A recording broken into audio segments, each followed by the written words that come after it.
One of my favorite appellations, Margaux. Right, so this is the Baron de Brun, right, 2010. All right, so this is the second wine of the famed Chateaubriand Cantenac, right, which is second classified growth under the 1855 Merlot classification. So it's generally a blend, depending on vintage, roughly about 45 to 47% Merlot and 53% Cabernet Sauvignon. All right, of course, as we all know, in the left bank in the Medoc appellation, of course, the appellation of Margaux is one of the thinner soils, or in contrast to perhaps Pauillac or Saint-Julien or Saint-Estèphe, very thin soils with a very high gravel content. And of course, one of the signatures, expressions of wines from the Margaux appellation is its floral note, or lots of violets, all right, very supple, all right, perhaps a more feminine expression of the Medoc in general. So let's taste this wine together.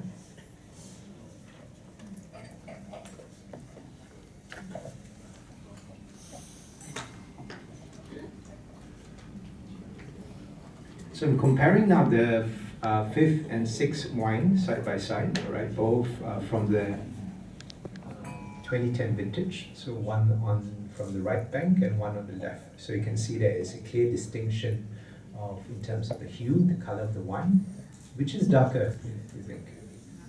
The last one, yeah, number 6, right, a bit more dense. So both from the similar vintage, but from different sides of the estuary of the river.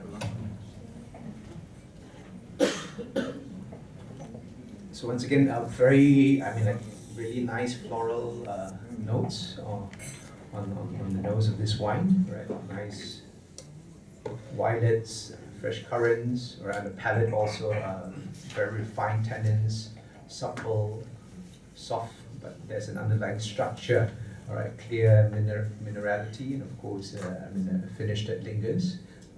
But of course, it's already very approachable now. Perhaps it could last just a tad bit more, right? But I think it's also drinking beautifully now.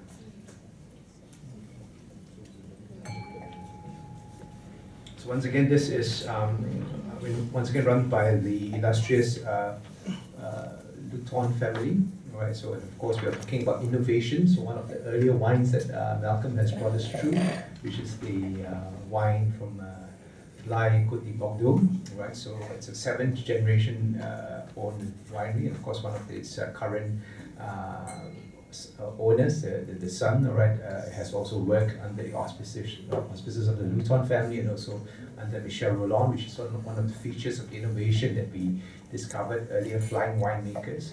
So this shows, in terms of how within Bordeaux, a lot of smaller chateaus are also, members of the family are also exchanging experiences, right, doing stints at larger winery, and how the fraternity of openly sharing expertise, experience and knowledge is really thriving and pushing Bordeaux forward in terms of innovation.